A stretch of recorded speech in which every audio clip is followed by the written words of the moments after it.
Hello students, welcome to my channel. So आज मैं start करने वाली हूँ ऑब्स्टेटिक एंड गायनेकोलॉजी।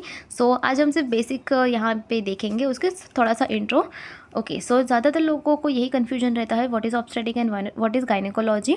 और ये दोनों जो है वो आपके वाइवा के रिगार्डिंग भी बहुत इंपॉर्टेंट है। आपके वाइवा में भी ये पूछते हैं, क्योंकि अगर आपको आपके सब्जेक्ट का कुछ मीनिंग ही नहीं पता होगा, आपके सब्जेक्ट के नाम का मीनिंग ही अगर आपको नहीं पता है, OBG obstetric and gynaecology, okay, उसका मीनिंग ही आपको नहीं पता है, तो फिर वहाँ पे ही आपका वाइवा का जो मार्क्स है वो आपको कट कर देंगे, ठीक है, वहाँ पे।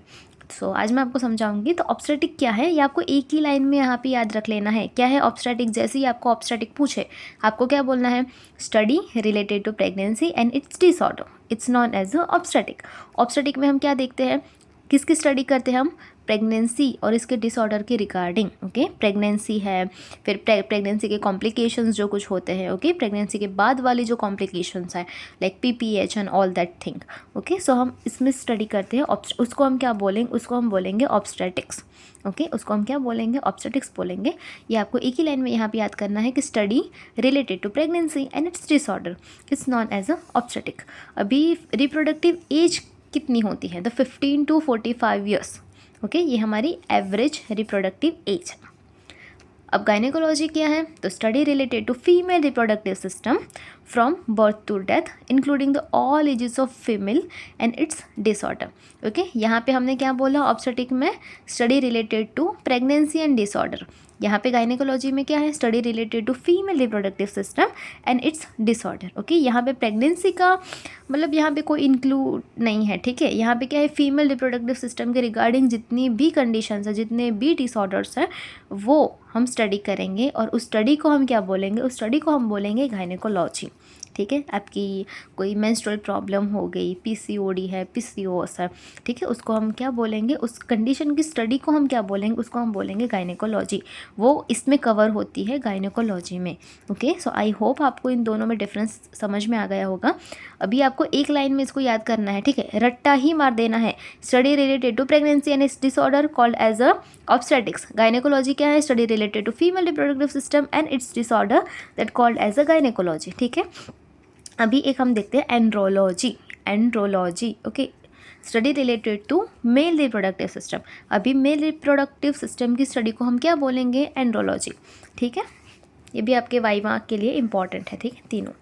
अभी हम कुछ देखेंगे female reproductive system and mail reproductive system में डिफरेंस नहीं मतलब उसके कुछ बेसिक स्ट्रक्चर के बारे में, उसमें गैमेट कौन से हैं, ओके, मेल में कौन सा है, फीमेल में कौन सा है, ऐसा। अभी फीमेल रिप्रोडक्टिव सिस्टम है, उसका बेसिक स्ट्रक्चर क्या है? तो उसका बेसिक स्ट्रक्चर जो है वो है ओवरीज, ओके। और मेल रिप्रोडक्टिव सिस्टम में बेसिक स्ट्रक्चर क्या है? Testis, okay. फीमेल गैमेट हमारे कौन से हैं? ओवम हमारा फीमेल गैमेट, ठीक है। मेल गैमेट कौन सा है? हमारा स्पर्म है, ठीक है। Ovaries release oestrogen hormone responsible for developing the secondary sexual hormone. Female में आपको पता है एस्ट्रोजन एंड प्रोजेस्टेरॉन, ठीक है। ये दो हार्मोन जो है वो आपके इम्पॉर्टेंट है और वही जो है वो पूरे प्रेगनेंसी के लिए रिस्पॉन्सिबल है, ठीक है। प्रोजेस्टेरॉन आपका जो हार्मोन है वो प्रेगनेंसी को रखने के लिए वो बहुत इंपॉर्टेंट है, ठीक है। जैसे ही आपकी डिलीवरी की डेट जो है वो नज़दीक आती है, वैसे प्रोजेस्टेरॉन क्या होने लगता है? कम होने लगता है, ठीक है। ओवरीज अभी ओवरीज का रिलीज़ करती है, एस्ट्रोजन हार्मोन को रिलीज़ करती है, ओके। और एस्ट्रोजन हार्मोन रिस्पॉन्सिबल किसके लिए है? Developing the secondary sexual hormone, okay. फिर हमारा है टेस्टोस्टेरॉन, वो रिलीज़ कौन करता है टेस्टोस्टेरॉन को? Testis, okay. टेस्टिस यहाँ पे हमने बोला ना basic structure of male reproductive system, okay.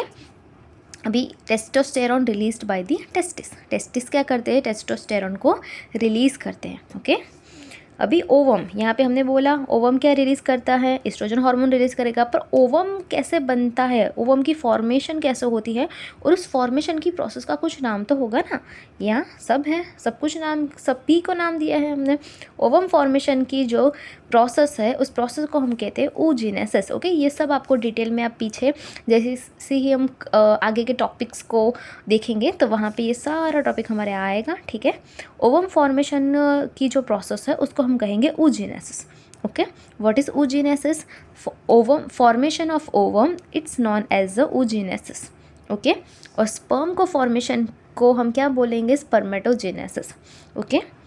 Formation of sperm It's known as a spermatogenesis and formation of ovum.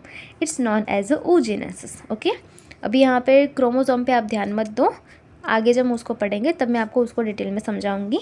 अभी ओवम है और स्पर्म है, इन दोनों का क्या हो गया, फ्यूज़न हो गया.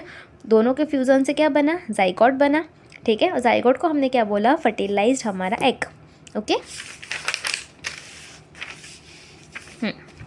जाइगोट किसको बोलेंगे हम, 2 वीक्स तक. ओके, जैसे ये पता चलता है कि हमको प्रेगनेंसी है, प्रेगनेंसी कंफर्म होने के बाद जो 2 वीक्स का जो टाइम होता है तब तक का टाइम उसको हम बोलेंगे जाइगोट. ओके, तब तक वो किसके फॉर्म में होता है, जाइगोट के फॉर्म में होता है. Okay, size of ovum, ovum की साइज़ कितनी होती है, तो 130 माइक्रोन. ओवम की साइज़ कितनी है, 130 माइक्रोन है. स्पर्म की साइज़ कितनी है, 50 माइक्रोन है. ये भी आपको वाइवा के लिए इंपॉर्टेंट है. ठीक है, वाइवा में आपको ये सब भी पूछ सकते हैं. ठीक है, तो ओवम की साइज़ कितनी है, स्पर्म की साइज़ कितनी है, फीमेल में लार्जेस्ट सेल कौन सा है, स्मॉलेस्ट सेल कौन सा है. ठीक है, तो ये मैंने आपको यहाँ पे दिखाया है कि largest cell of human, female human body कौन सा है, ओवम. फीमेल में सबसे लार्जेस्ट सेल कौन सा है, ओवम है. और फीमेल में स्मॉलेस्ट सेल कौन सा है, तो प्लेटलेट्स. ओके, और मेल की बात करें तो मेल में सबसे लार्जेस्ट सेल कौन सा है, तो न्यूरॉन. और मेल में स्मॉलेस्ट सेल कौन सा है, तो हमारा स्पर्म. ओके, उसकी साइज़ कितनी है, 50 माइक्रोन. ओके, और ओवम की साइज़ कितनी है, तो 130 माइक्रोन. ओके, अभी हम लाइफ स्पान देख लेते हैं कि ओवम का लाइफ स्पान कितना है, स्पर्म का लाइफ स्पान कितना है. ठीक है, ओके, ओवम का लाइफ स्पान जो है हमारा 12 to 24 आवर्स. स्पर्म का लाइफ स्पान कितना है, 48 to 72 hours. Okay, formation time, ovum को बनने में कितना टाइम लगता है, स्पर्म को बनने में कितना टाइम लगता है. ओवम को बनने में जो है वो 6 to 8 डेज़ लगते हैं. स्पर्म को बनने में जो है 61 डेज़ लगते हैं. ओके, oogenesis और स्पर्मेटोजेनेसिस जिसकी हम आगे बात करेंगे. फिर भी अगर आपको थोड़ा बहुत कुछ आइडिया चाहिए तो आप ये लोग ये सब देख सकते हो. ठीक है, यहाँ पे मैंने सब लिखा है. Syphilis, syphilis caused by the Treponema pallidum. Okay, it is STD, sexually transmitted disease. Okay, syphilis आपको पूछ सकते हैं आपके वाइवा के रिगार्डिंग. ठीक है, कि सिफिलिस क्या है, तो सिफिलिस क्या है, सिफिलिस जो है वो STD मतलब सेक्सुअली ट्रांसमिटेड डिजीज़ है. और उसका कॉजेटिव एजेंट क्या है, ट्रेपिनोमा पैलिड्रम. ओके, और उसको डायग्नोस हम VDRL टेस्ट से करते हैं. व्हाट इज़ VDRL, उसका फुल फॉर्म भी आपको पूछ सकते हैं, venereal disease research laboratory test. Okay, functions of reproductive system, reproductive system के फंक्शंस क्या है. ठीक है, ये आपको आ सकता है क्वेश्चन आपकी यूनिवर्सिटी में भी. प्रोडक्शन ऑफ द ओवम और eggs. Okay, functions of reproductive system, reproductive system का फंक्शन क्या है, वो क्या करता है, प्रोडक्शन करता है किसका, ओवम का प्रोड्यूस करने की जो प्रोसेस है उसको हमने क्या बोला था, oogenesis. ओके, उस पूरी प्रोसेस को हम आगे समझेंगे, लेकिन अभी हम समझ रहे हैं फंक्शंस क्या है रिप्रोडक्टिव सिस्टम के. सो फंक्शन में पहला फंक्शन क्या है, ओवम को प्रोड्यूस करना. ओके, रिप्रोडक्टिव सिस्टम का फंक्शन है ओवम को प्रोड्यूस करना. फिर वो क्या करता है, secretion of sex hormone. Sex hormone जो है हमारे एस्ट्रोजन प्रोजेस्टेरोन जो फीमेल में, जो मैंने अभी आपको आगे बताए, उसको क्या करते हैं, उसको जो है वो सिक्रीट करता है. ठीक है, फिर क्या है उसका, protection and nourishment of the fertilised egg until it's fully developed. Reproductive system का काम क्या है, और प्रोटेक्ट करता है और नरिश करता है किसको, फर्टिलाइज्ड एग हमारे ओवम को. ठीक है, जब तक वो फुल्ली मैच्योर नहीं हो जाता तब तक उसको क्या करता है, प्रोटेक्शन, उसको नरिशमेंट देता है. Delivers the foetus through birth canal. Okay, हमारा रिप्रोडक्टिव सिस्टम का और फंक्शन क्या है, फीटल को क्या करता है, वो डिलीवर करता है थ्रू दी बर्थ कैनल. ठीक है, डिलीवरी के टाइम में फीटल को डिलीवर करता है. Okay, nourishment of baby through the milk secreted by the mammary glands into the breast. Okay, आपको पता ही होगा कि हमारा जो ब्रेस्ट है, मेमरी ग्लैंड है, वो भी एक पार्ट है फीमेल रिप्रोडक्टिव सिस्टम का. ओके, और वो किस में हेल्प करता है, nourishment of the baby through milk secreted by the mammary gland. Baby को नरिशमेंट देने के लिए मिल्क प्रोडक्शन, मिल्क सिक्रीशन जो होता है, ठीक है, मेमरी ग्लैंड में से, तो ये भी हमारा one of the major function है रिप्रोडक्टिव सिस्टम का. आई होप आपको ये समझ में आ गया होगा. और कल हम देखने वाले हैं classification of reproductive system. Okay.